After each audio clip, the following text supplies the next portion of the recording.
चलिए बात करते हैं हम लोग अब एक्सरसाइज 13.13.3 का सॉल्यूशन हम लोगों को करना है। और इस वीडियो को देखने से पहले आप लोग ज़रा पहले इससे पहले जो इंट्रोडक्शन वीडियो थी इस एक्सरसाइज की उसको देख करके आएँ ताकि आपको चीज़ें अच्छे से समझ में आएँ।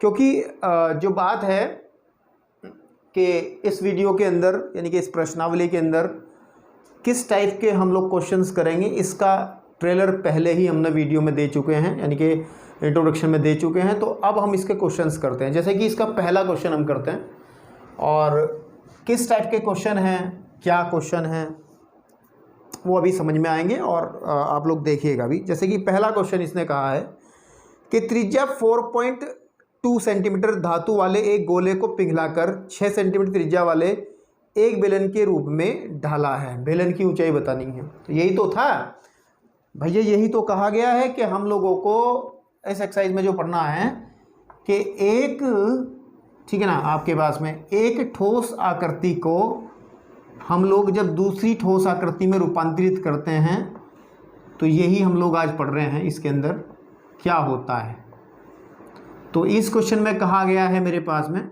इस क्वेश्चन में मेरे पास में कहा गया है कि एक गोला है, ठीक है मेरे भाई, है ना, एक गोला है और इस गोले को उसने किस में रूपांतरित किया है। देखो एक गोला है जिसकी त्रिज्या जो है ये 4.2 सेंटीमीटर की है और को पिघला कर, यानी कि इसको हमने पिघलाया है, यहाँ से इस पोजीशन से इसको ले जाने में पिघलाया है और कह रहा है कि त्रिज्या 6 सेंटीमीटर वाले एक बेलन।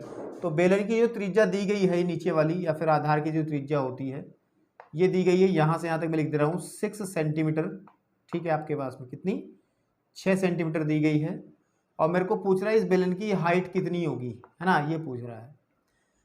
तो पिछली वीडियो से कनेक्शन इसी वजह से जोड़ना जरूरी है क्योंकि हम पहले एक चीज डिस्कस कर चुके हैं कि जब एक ठोस का दूसरे ठोस में रूपांतरण होता है तो आयतन हमेशा समान रहता है। ये बात बहुत अच्छे से, बहुत ढंग से हमने पिछले वाली वीडियो में बता दी थी। तो अगर उसी कॉन्सेप्ट का यूज करें हम लोग तो सीधी बात है कि जो गोले का जो आयतन है आपके पास में, गोले का आयतन, ठीक है, या ये कहिएगा कि जो बेलन का आयतन है, जो बेलन हमने बनाया है, बेलन का जो आयतन है, ठीक है बेटा, वो हमेशा बराबर होगा किसके, गोले के आयतन के, गोले का आयतन।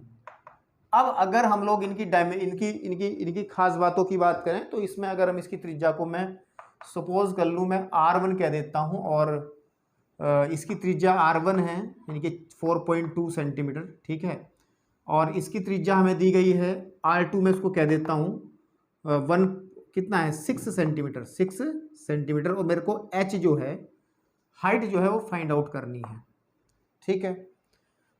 तो बेलन का जो आयतन का फॉर्मूला होता है पाई R स्क्वायर H होता है, क्योंकि इसकी त्रिज्या को मैंने यहाँ पे क्या मान लिया, इसकी त्रिज्या को मैंने क्या मान लिया, R2 मान लिया, इसको हमने R2 बोल दिया, है ना।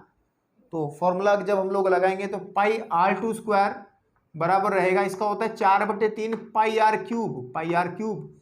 लेकिन हम इसकी त्रिज्या को क्या माना है, R1 माना है, तो मैं यहाँ पे R1 इंट्रोड्यूस कर लूंगा। चाहो तो आप एक लाइन ऊपर लिख भी सकते हो कि यहाँ पे हम लिख सकते हैं माना गोले की त्रिज्या, ऐसे करके माना, है ना, गोले की त्रिज्या, गोले की त्रिज्या R1, ठीक है नहीं, तथा बेलन, कोमा लगाओ भी, है ना, क्या लगाओ, कोमा, बेलन के आधार की त्रिज्या, ठीक है ना, आपके पास में R2 तथा बेलन की ऊंचाई जो है, बेलन की ऊंचाई, ये लिखने का एक तरीका अच्छा लगेगा और भी, H है, हमने ये कह दिया, जो हमने यहाँ डिस्कस किया ऊपर लिख लिया। लिख सकते हैं, ये लिखना भी जरूरी रहता है। जब आप पेपर में क्वेश्चन करोगे तो भैया सब चीज़ें क्लियर अगर अच्छे से दिखाओगे तो अच्छा लगेगा चेक करने वाले को भी और आपको भी कॉन्फिडेंस आएगा। तो अब क्लियर है सब चीज़ें, ठीक है। तो मेरे को पहली बात तो पाई से पाई कट जाएगा आराम से, दोनों तरफ आसानी से कट जाएगा। और R2 की जो वैल्यू है वो 4.2, नहीं गलत कह रहा हूँ, बेलन है ना ये, तो बेलन का 6 यानी कि 6 का स्क्वायर इंटू H मेरे को फाइंड आउट करना है और 4/3 पाई कटी चुका, R की वैल्यू है 4.2 की क्यूब, है ना। तो जब h की वैल्यू निकालेंगे लोग तो 4.2 इंटू 4.2 इंटू 4.2 अपॉन कितना आ जाएगा, सीधी सी बात है 3 गुणे 36, ठीक है 3 गुणे 36। तो अगर इसको सॉल्व करें हम लोग, ठीक है, कैलकुलेशन अगर हम इसका करें तो कितना आएगा, जरा इसको काट लें। जैसे 9 चौक होता है 36, सीधी सी बात है। और अगर मैं 3 से इसको काट लेता हूँ कि 3 एकम 3, 3 चौक 12, ठीक है।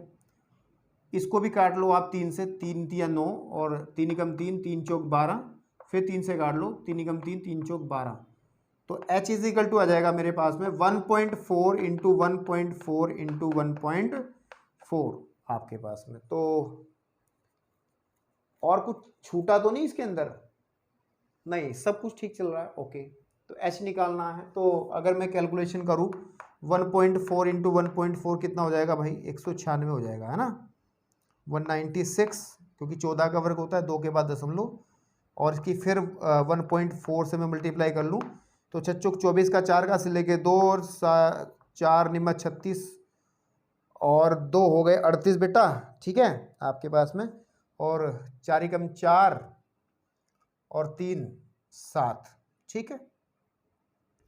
फिर आ जाएगा 6 और ऊपर लिख लो यहाँ पे ना, ये आ गया 7 8 4, और फिर जब हम इसकी गुणा करेंगे यहाँ पे काटिया जाएगा 6 एकम 6 और 9 और 1, तो आ जाएगा 4, और यहाँ पे आ जाएगा बेटा मेरे पास में फिर से 4, और ये आ जाएगा 17 का 7, हासिल लगे आपके पास में कितने, 1, और ये आएगा 2, और दशमलव 3 के बाद 1 2 3, 3 के बाद दशमलव, यानी कि ये आ जाएगा 2.74 सेंटीमीटर। ये सेंटीमीटर ही तो है, तो ये आपका रहेगा आंसर 2.74 सेंटीमीटर, ओके। तो नोट कीजिए, नेक्स्ट क्वेश्चन की तरफ बढ़ते हैं हम लोग और देखते हैं कि अगले क्वेश्चन में क्या करवाना चाह रहा है हमारे से, ठीक है। चलिए अब हम लोग बात करते हैं, अब नेक्स्ट क्वेश्चन की तरफ चलते हैं, इसको रफ करते हैं। तब तक आप एनसीईआरटी किताब में अपना क्वेश्चन देखिएगा क्या कहना चाह रहा है। क्वेश्चंस बड़े आसान हैं, थोड़ा सा बस इनको फील करने की जरूरत है आपको। फील का मतलब है कि आपको एक महसूस होना चाहिए कि चित्र कैसे बनना है, बस, बाकी और कुछ नहीं है। देखिए ये कह रहा है क्वेश्चन नंबर 2, क्रमशः 6 सेंटीमीटर 8 सेंटीमीटर और 10 सेंटीमीटर त्रिज्या वाले धातु के 3 गोलों को पिघलाकर एक बड़ा गोला बनाया गया है, बड़े गोले की त्रिज्या बताओ। बहुत सिंपल है। देखिए उसने कहा है कि मेरे पास 3 गोले हैं, एक तो हमारे पास ये है 6 वाला, जिसकी त्रिज्या जो है हमारे पास में कितनी है, 6 सेंटीमीटर है, ठीक है 6 सेंटीमीटर है, सेमी लिख लो या जो भी है ना। और फिर एक और है थोड़ा सा बड़ा, और इसकी जो त्रिज्या है वो मेरे पास में 8 सेंटीमीटर है, ठीक है बेटा। और फिर एक और है थोड़ा सा इससे भी बड़ा है, और जिसकी त्रिज्या 10 सेंटीमीटर है, ठीक है। और इन सबको जो है उसने क्या करा, एक भट्टी में पिघला लिया, और पिघलाने के बाद पिघलाने पर हमें एक बड़ा गोला मिला, ठीक है। और उस बड़े की त्रिज्या हमें निकालनी है। सपोज कर लो इसकी त्रिज्या हम r बोल देते हैं। क्या बोल देते हैं, r। हाँ जी,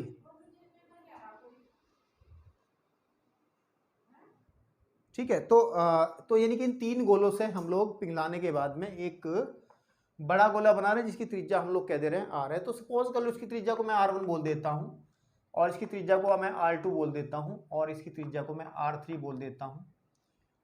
तो कैसे निकाला जाएगा, बड़ा आसान काम है। देखिए मैंने कहा था कि इन तीनों का जो आयतन होगा, ठीक है, इन तीनों का जो आयतन होगा, ठीक है, नहीं आपके पास में आयतन होगा वो इक्वल रहेगा जो इस बड़े वाले गोले के आयतन के, इसका जो आयतन रहेगा, और ये सब जो है चीजें, इन दोनों का आयतन बराबर रहेगा। ये आयतन और ये आयतन बराबर रहेगा, क्योंकि ये बात हमने डिस्कस कर ली थी। और डिस्कस कैसे की थी कि पिघलने पे ये बात सब इंट्रोडक्शन में हुई थी कि क्यों रहता है बराबर, वो सब डिस्कशन हुआ था।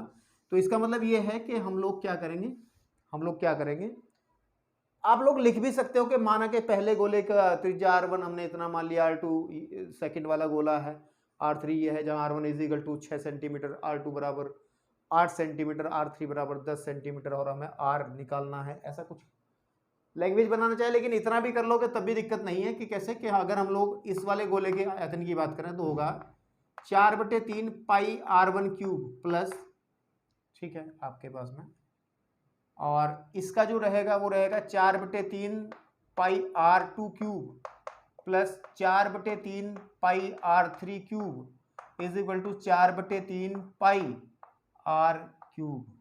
ठीक है, आसानी से निकाल सकते हैं। देखिए 4/3 पाई तो ओवरऑल कॉमन निकल आएगा, अंदर बचेगा r1 की क्यूब और आपकी r2 की क्यूब एंड, ठीक है, प्लस r3 की क्यूब इज इक्वल टू रहेगा r की क्यूब, सॉरी 4/3 पाई r की क्यूब। इस 4/3 से 4/3 पाई से पाई खत्म हो जाएगा। और r1 r2 r3 क्या दिया गया है आपको, ये वैल्यूज दी गई हैं। इसका वैल्यू भरेंगे तो 6 की क्यूब प्लस इसकी वैल्यू भरेंगे तो 8 की क्यूब प्लस इसकी वैल्यू भरेंगे तो बेटा हमारे पास 10 की क्यूब आ जाएगा, that is equal to r की क्यूब। ओके, तो 6 36 है ना, और 6 36 का 6 ऐसे लगे 3, 36 18 और 3 216, तो ये आ जाएगा 216 प्लस ये होगा 512 क्योंकि 64 है ना, और 8 से मल्टीप्लाई करें 8 चौक 32, 2 ऐसे लगे 3, 8 चौक 8 48, 3 आपके पास में 51, ठीक है 512, और ये होगा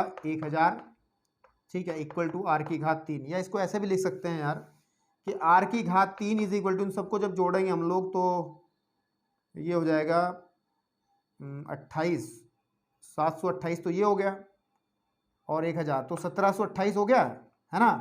अब हमें ये देखना पड़ेगा कि ये किसका घनमूल है। तो किसका घनमूल हो सकता है, देखिए अगर हम लोग बात करें 12 का घनमूल देखें जरा, 12 गुणा 12 144 होता है, तो 144 की मल्टीप्लाई करके देखता हूँ मैं 12 में, क्योंकि मुझे पता है कि देखो 12 गुणे 12 और 12, 2 दूनी 4 दूनी 8, हमें लास्ट वाला जो इकाई का अंक है वो 8 है, तो 8 तभी आ सकता है जब ये 2 दूनी 4 दूनी 8 होगा, क्योंकि अगर 3 गुणे 3 3 देखें 3 के 9 27, तो लास्ट में हमारे पास 7 होना चाहिए था। तो 8 अगर घन देखना है 8 किसी का, तो वही देखते हैं कि हम लोग देखते हैं कि लास्ट का इकाई का अंक 2 ही हो। तो देखें यार, बात कर लेते हैं, 12 चौक 48 का 8 हासिल लगे 4, 12 चौक 48 और 4 52 का 2 हासिल लगे आपके पास में 5, 12 कम 12 17। ओके ओके ओके, बिल्कुल ठीक है। तो r की घात 3 बराबर जाएगा 12 की घात 3, या सिंपली कह सकते हैं r की वैल्यू आ जाएगी 12 सेंटीमीटर।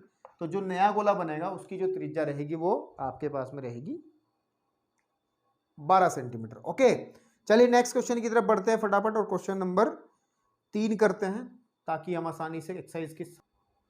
चलिए देखिए क्वेश्चन नंबर जो 3 हमारे पास में है, भाई साहब कह रहे हैं कि व्यास 7 सेंटीमीटर वाला और 20 मीटर गहरा एक कुआं खोदा गया है। कुआं को अगर आप थोड़ा सा फील करें, कुआं हमेशा बेलनाकार आकार का ही होता है, ठीक है, ओके।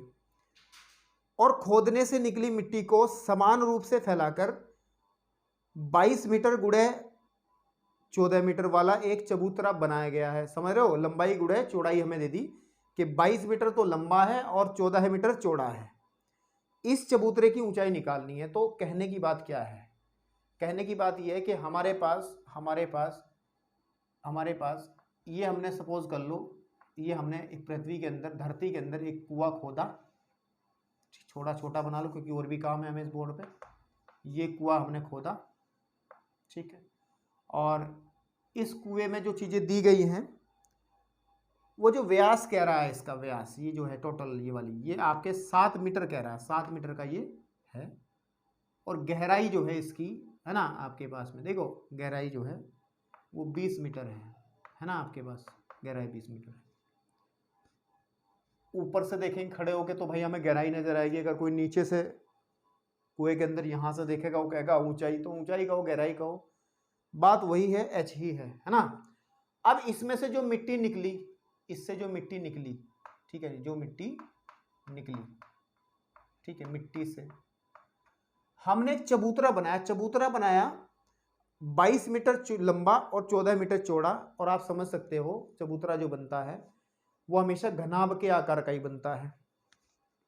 तो कैसा चबूतरा बनाया होगा भाई, अभी एक बार बना के दिखाता हूं फिर बताता हूं मैं आपको, ठीक है, ओके। ऐसा चबूतरा उन्होंने बनाया, ऐसा चबूतरा, ठीक है, इस तरीके का एक चबूतरा उन्होंने बना दिया भैया।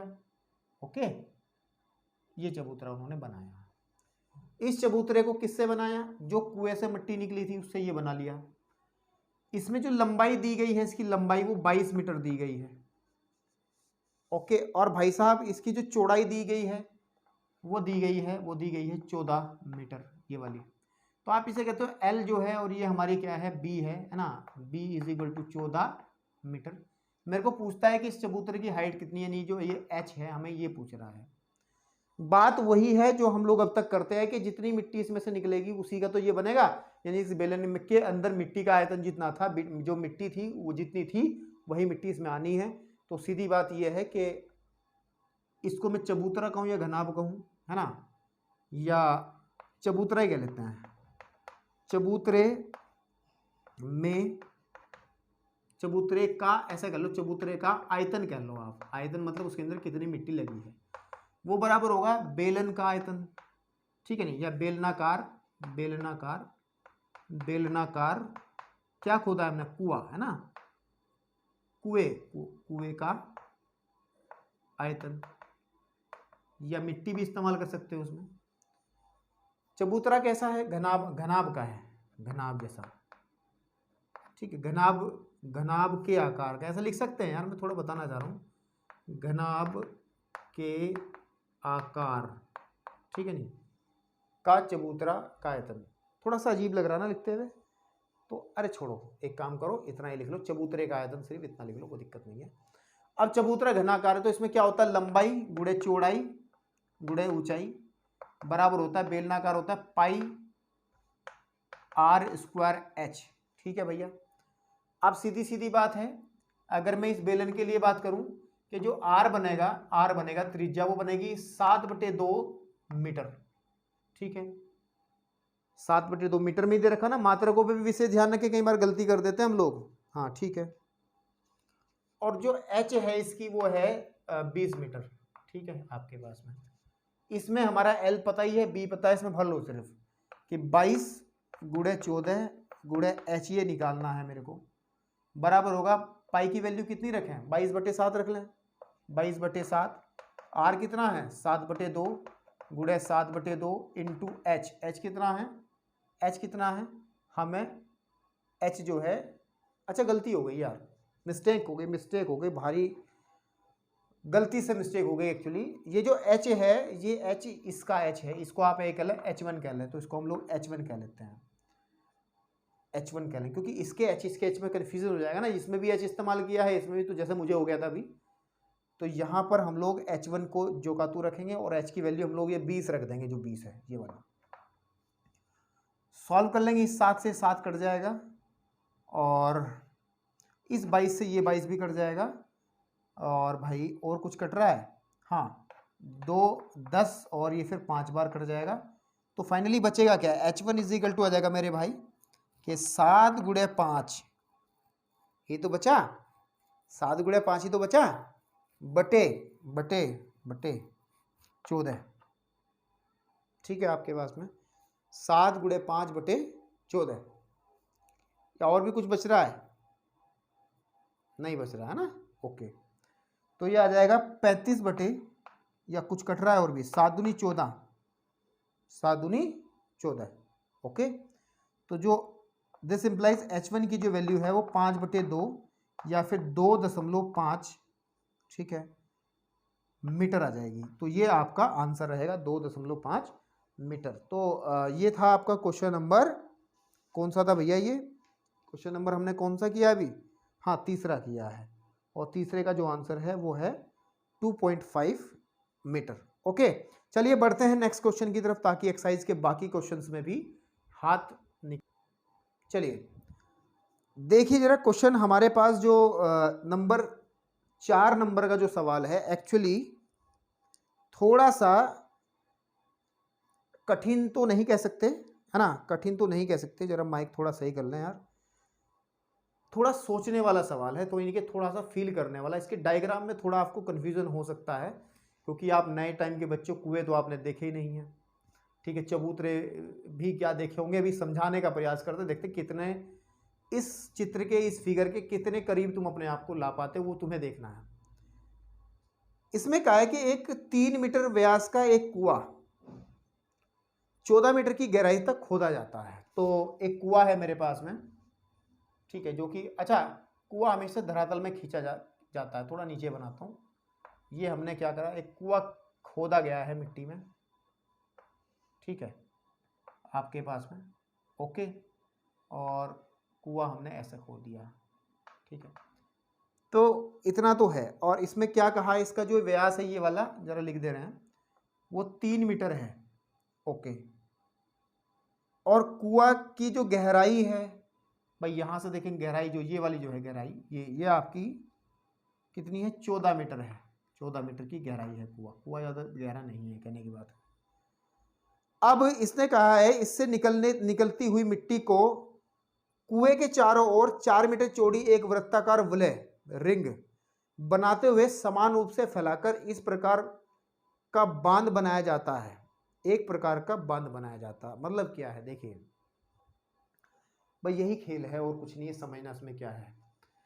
देखो, अगर कुआं हमारा ये है तो सीधी बात है, पृथ्वी का जो सतह होगी वो सतह तो यही होगी ना, ये होगी ना सतह। तो बात मेरी ध्यान से समझना थोड़ी सी, ठीक है बेटा, यही सतह होगी ना आपके पास में, हाँ यही होगी। अब कुएं के ऊपर एक हम लोग क्या बना रहे हैं, एक बांध बना रहे हैं, जैसे चारों तरफ आप कैसे समझाऊं, क्योंकि देखिए आपने कुछ लोग देखे होंगे, कुआं जो है, कुएं के चारों तरफ अगर आपने कहीं देखा हो कि एक चारों तरफ ऊंचा ऊंचा सा जो है बाउंड्री ही बनाई जाती है, ताकि उस पर बैठ करके आसानी से पानी निकाला जा सके, है ना। ऐसा थोड़ा ही कि बस गड्ढा है और ये सरफेस, ये पृथ्वी है, पृथ्वी में यहाँ कुआं बना दिया, पता ही नहीं चल रहा, कोई चलता फिरता आदमी आ रहा है ऐसे करके, वो चलता फिरता यहाँ कूद जाएगा, गिर जाएगा इस कुएं में। लेकिन अगर हम लोग ये हमारा कुआं है, ठीक है, ये हमारा कुआं है, थोड़ा समझ लें, ये हमारी सरफेस है पृथ्वी की, यहाँ से कोई आदमी चलता फिरता आएगा, चलता फिरता, तो उसको कुआं में गिरने के चांसेस ज़्यादा हैं। तो अगर हम लोग इस कुएं की तरफ एक चबूतरा इस तरीके से बना दें, ठीक है, ऐसा चबूतरा एक बना दें, समझ पा रहे चबूतरा कैसा, ऐसा चबूतरा एक बना दें, ठीक, ऐसा बता रहे हैं अभी, ध्यान से समझना, ऐसा चबूतरा एक बना दें, ठीक है, आपके पास में, ये जो पृथ्वी से इतना ऊंचे पे हो, तो फिर दिक्कतें ही नहीं रहेंगी। तो वो यही बनाना है, मैं इसमें बनाने का प्रयास करता हूं ताकि आपको समझ में आए। तो इसकी चारों तरफ चबूतरा ही बनाना है। कैसा चबूतरा बनेगा जरा देखो, किसी ऊंचाई का एक चबूतरा बोल रहा हूं बार बार मैं, एक बांध बोला है उसने, एक बांध हमें इस तरीके से बनानी है यहां तक की। तो ऊपर से तो ये खुला ही रहेगा यहाँ तक का, या नहीं रहेगा बेटा, हाँ यहाँ से तो खुला ही रहेगा ना ये, क्योंकि इसमें से पानी भी तो निकालना कुएं से, ठीक है। लेकिन इधर की तरफ हम मिट्टी फैला देंगे समान रूप से, ठीक है, इधर की तरफ हम मिट्टी फैला देंगे समान रूप से, ठीक है, आपके पास में ये चबूतरा है। अब बेसिकली जब ये चबूतरा हमने बनाया, इसकी जो चौड़ाई दी गई है ये वाली, वो भाई साहब कह रहा है इस रिंग की, देखो मैं चबूतरा बार बार बोल रहा हूँ, ये मेरी मिस्टेक है, वो बांध बना रहा है, तो बांध को ध्यान रखना। मेरी लैंग्वेज थोड़ी सी पता नहीं क्या आज स्लिप ऑफ टंग हो रहा है, बार बार चबूतरा ही निकल रहा है, क्योंकि इससे पहले वाले क्वेश्चन में चबूतरा था, तो थोड़ा सा एडजस्ट करना। बांध इसमें बन रहा है, बांध का मतलब चारों तरफ हम लोग इसके मिट्टी डाल करके समान रूप से इस तरीके से एक आकृति बना रहे हैं। तो शायद इसमें ना समझ में आ रहा हो, तो मैं इसको ना थोड़ा सा अलग बनाता हूं। अच्छा, अगर इसको थोड़ा सा ध्यान से देखा जाए ऊपर वाले हिस्से को, तो ये एक खोखले बेलन जैसी आकृति बनेगी। कैसी, देखो ये नीचे वाला तो इसको छोड़ दो आप, जो पृथ्वी के अंदर आपका कुआं है उसको छोड़ दो, ऊपर वाला बनाते हैं। ऊपर हमारे पास, ठीक है, कुछ इस तरीके की आकृति बनेगी, ठीक है, आपके पास में, ठीक है। थोड़ी सी और प्यार से इसको बनाने का प्रयास करते हैं ताकि समझ में आए, ठीक है, आपके पास में, ओके। तो अगर देखा जाए सही मायने में देखा जाए, तो ये एक खोखला बेलन बन रहा है। क्या बन रहा है, एक खोखला बेलन।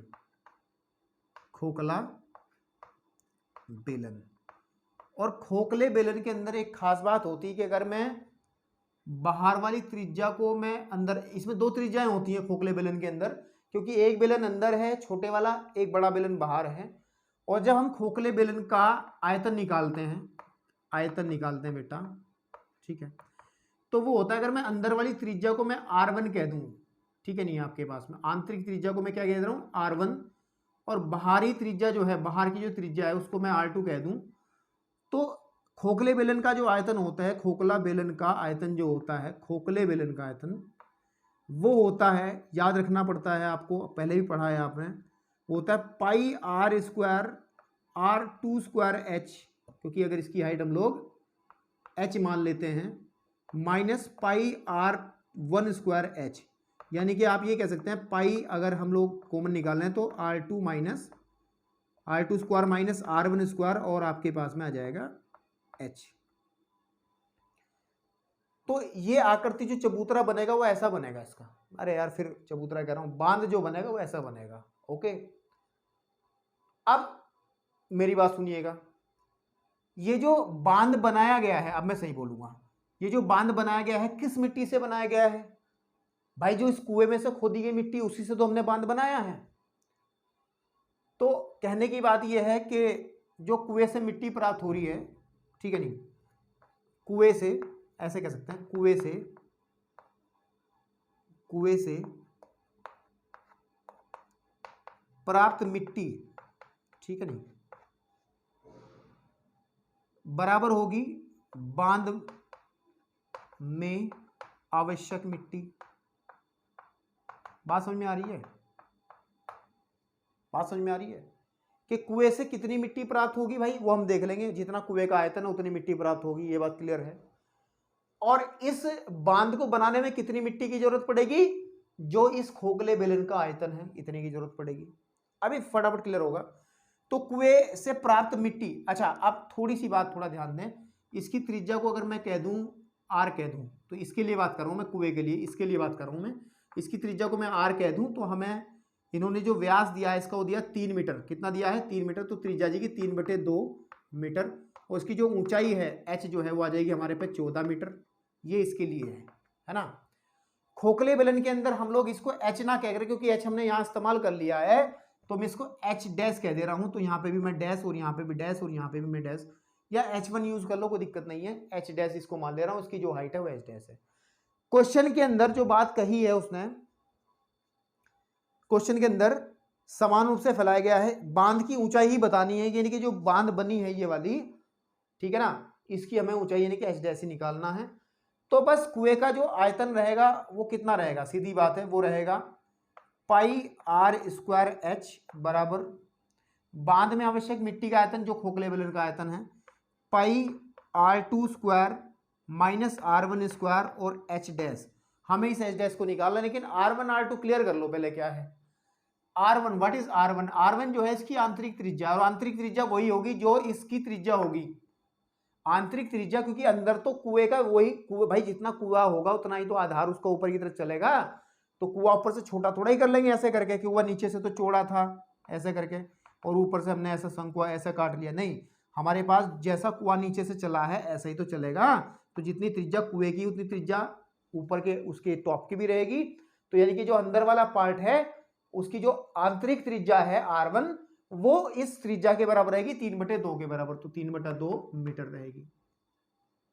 फिर दूसरी बात, इसकी जो R2 रहेगी, R2 सोचने वाली बात है, क्योंकि उसने कहा है, देखो किताबों में अगर देखा जाए उसने कहा है मेरे पास में कि 4 मीटर चौड़ी एक वृत्ताकार वलय, ये जो चौड़ाई है इस वलय की जो चौड़ाई है, ये वाली जो चौड़ाई है वो 4 मीटर है, समझ आ रही बात? तो यानी कि जो R2 होगा वो R1 + 4 लिखेंगे, या फिर R1 की वैल्यू 3/2 + 4, और 4 दूनी 8 और 11/2 मीटर, तो R2 आपकी आ जाएगी 11/2 मीटर।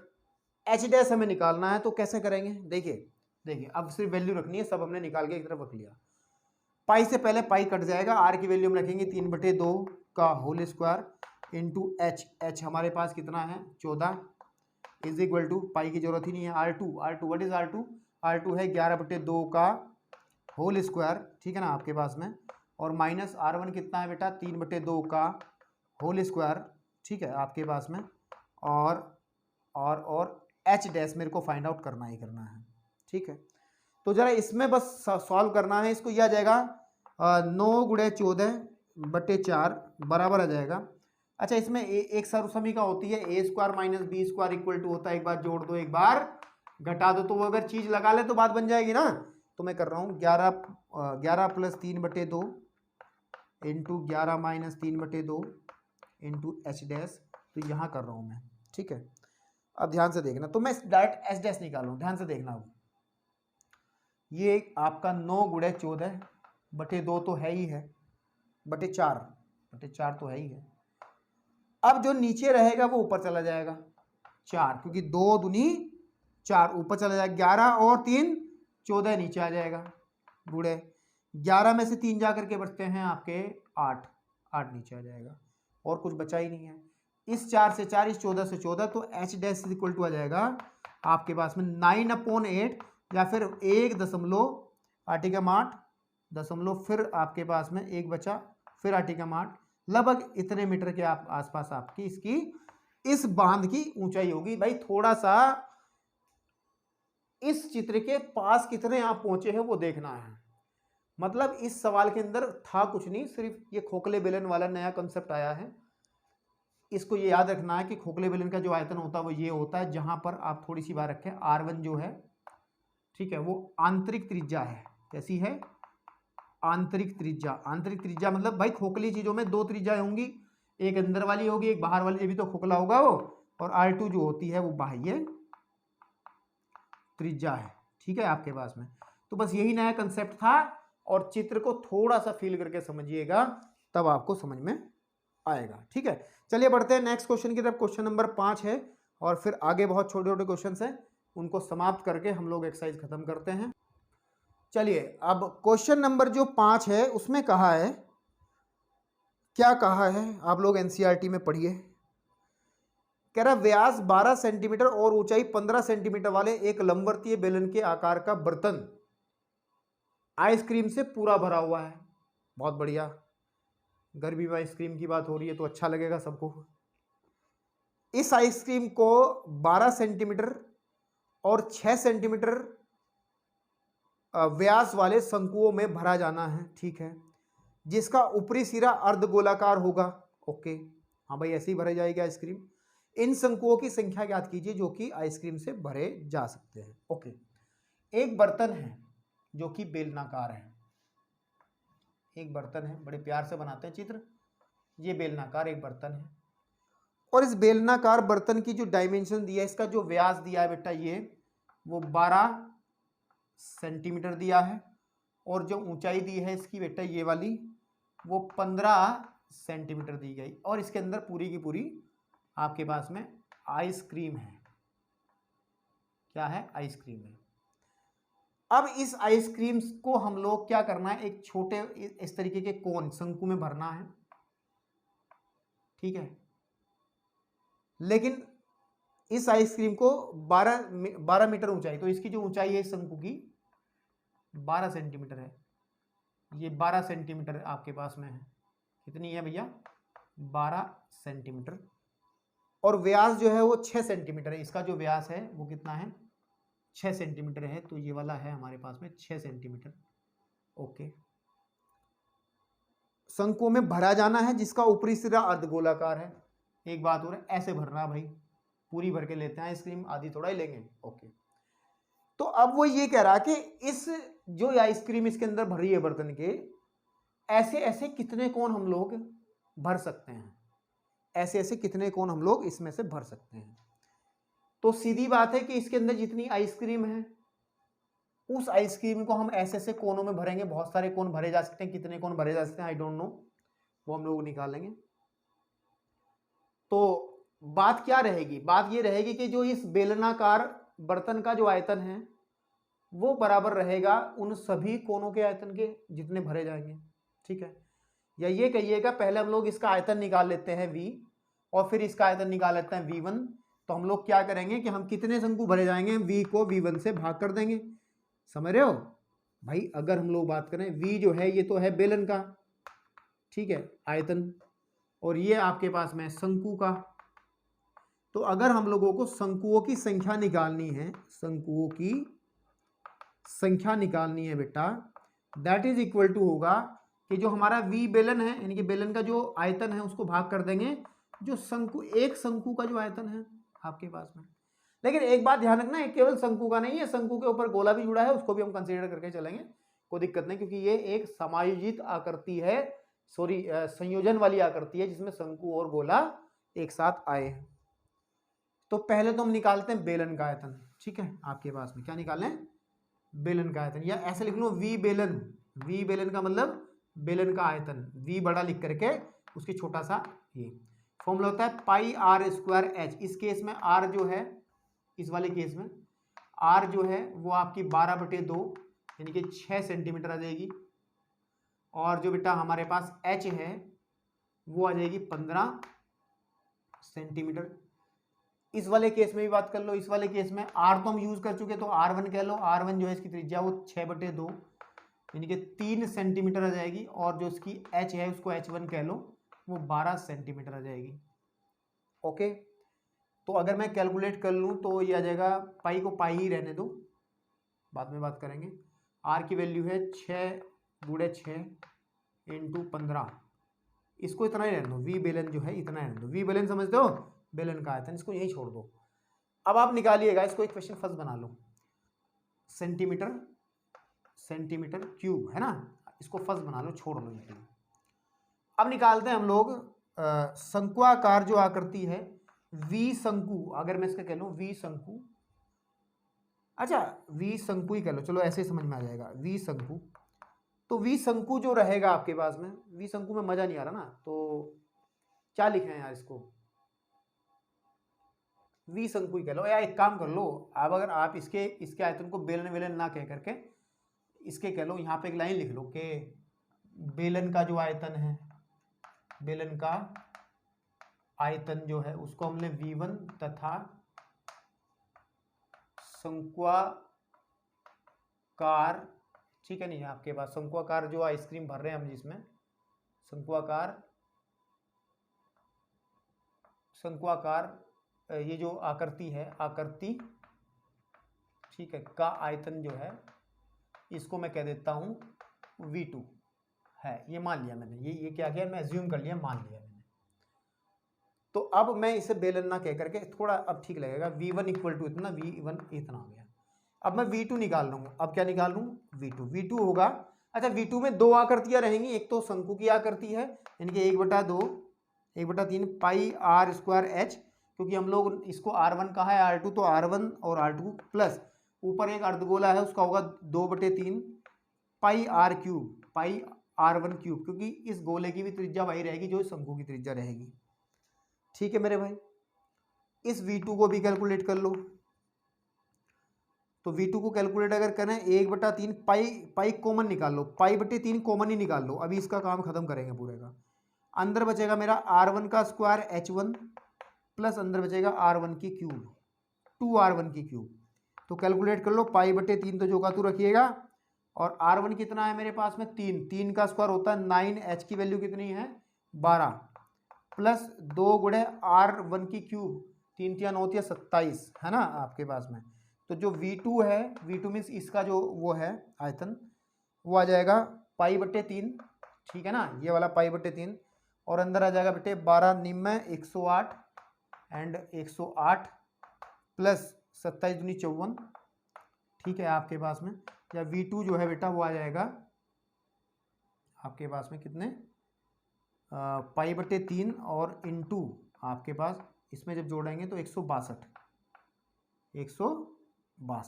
ठीक है, इसको सेकंड कह लो, है ना। अब कहो शंकुओं की संख्या, शंकुओं की संख्या, और शंकुओं की संख्या कितनी होगी, V1/V2 के बराबर होगी भाई। इसमें से तो निकाल रहे हैं हम लोग इसको, तो इसकी वैल्यू कितनी निकाली है मैंने अभी ऊपर ये निकाली है कि पाई 6×6 × 15 और बटे इसकी जो वैल्यू है पाई/3, उस 3 को मैं ऊपर लिख रहा हूँ यहाँ, ठीक है, और इंटू 162, ठीक है, ये कट जाएगा पाई से पाई, तो भाई ये कितना आ जाएगा, इसकी मल्टीप्लाई कर लो 36, तो कितना आ जाएगा भाई 36 × आपका 45, 36 × 15/62, ठीक है। और जब इसकी मैं गुणा करूँगा तो आ जाएगा लगभग 15 चिकन 90 की 0 हासिल लगे 6 और 15 तिया 45 और 9 45 और 9 भाई 15 चिकन 90 की 0 हासिल लगे 9 15 तिया 45 और 9 45 और 9 कितना हो गया आपके पास में 4 ठीक है आपके पास में और 5 54 तो ये आ जाएगा 54 लेकिन 54 बटे 162 क्या कहीं मिस्टेक हो गई क्या थोड़ी बहुत लग रहा है हमें थोड़ा बहुत कुछ मिस्टेक हुई है आंसर जरा पीछे जांच लें इसका कितना है शायद गलती हम लोग गुणा करने में कर रहे हैं ना भाई 15 चिक्का 90 की 0 ओके हासिल को लगा मेरा 9 और 15 तिया 45 और 9 54 और अगर इसको हम लोग इसमें थोड़ा सा कहीं मुझे डाउट लग रहा है क्या डाउट लग रहा है यार क्या डाउट लग रहा है इसको सॉल्व करना थोड़ा सा मैं कहीं और करता हूँ यह जाएगा 36 गुणा 15 तिया 45 हाँ मैं 15 लिख रहा था ना ये गड़बड़ कर रहा था तो ये आएगा यहाँ पे ध्यान दो कि 36 गुणे 45 है ना 45 बटे भाई मैं 15 इसको 3 को छोड़ दे रहा था मैं है ना 162 और ध्यान दो इसकी मल्टीप्लाई आएगी 1620 बटे 162 चाहे देख लो 45 की और 36 की गुणा करके आप देख लो भाई चेक कर लो एक बार अपनी रफ कॉपी में और ये कटेगा इससे 10 बारी तो 10 शंकु बनेगी ये इसका आंसर है पीछे जरा इन्होंने 100 दिया है लेकिन 100 नहीं आएंगे ये कंफर्म है मैंने इसको क्वेश्चंस को अच्छे से जांच लिया है परेशान होने वाली बात नहीं है इसमें आपका 10 ही आंसर आएगा चलिए अब बढ़ते हैं अपने नेक्स्ट